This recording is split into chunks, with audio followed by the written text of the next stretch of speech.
Hi, Victor Senior High. I'm Allie Cook. And I'm Gabriella West, and we're back with the Victor Voice. Today, we are continuing our story on student representation. Last episode, we heard from multiple students that felt their voices were not heard. Let's see what Mr. Siesto has to say about student voices. So my first question for you is, at Victor, student voices are blank. I think student voices are valued now more than ever. I think student voice helps guide and shape what we do as a district. And what's an example of when student voices were or were not represented? We're trying to improve our diversity, equity, and inclusion, so we're bringing student voice into that.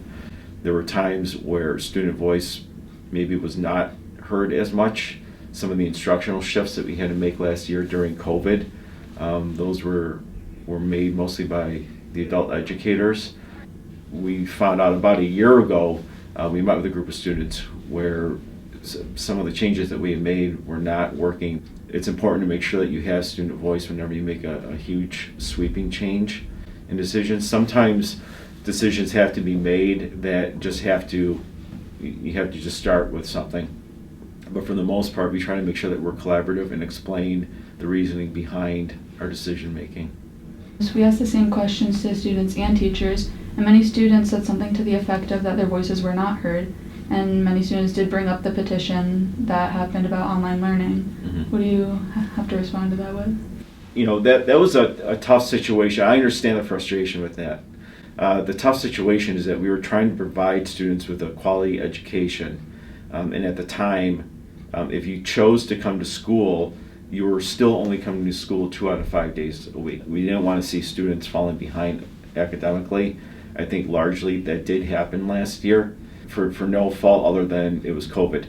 A lot of students think that when there are conflicts that problems go unresolved or ignored.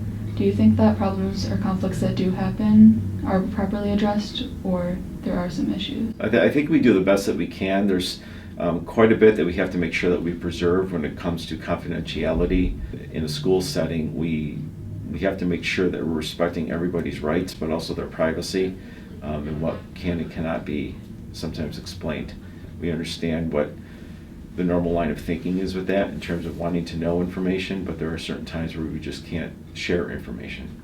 What do you think that the school could do to better represent their students? You know, if there are students out there who feel like, I've got a voice, I've got something to say, there's avenues that we have for that to happen, whether it's through student council or through a club or activity or shared decision-making group. We always value student voice. It's tough to sometimes get student voice if students are reluctant to share. However, if there's ways that we can do better, then we certainly absolutely want to know. So mistakes are going to happen, but we want to correct those, make sure that they don't happen in the future, and we never do it maliciously. We want to make sure that we're including our students. Thank you for sharing your opinions. Absolutely. After speaking with students, teachers, and Mr. Siesto, we're left with a few questions. Are student voices actually heard on teams and committees, or are they just there to fill a required spot? Are student ideas only addressed when they're supporting a change that teachers also want to make? Do the systems made to help the students actually work? If there is student agreement on an issue, why do we rarely see change being made? The major takeaway from all our interviews is that we need to speak up, even if, or maybe because, we are sometimes ignored. If there's an issue, we shouldn't just move on. We should speak up on it.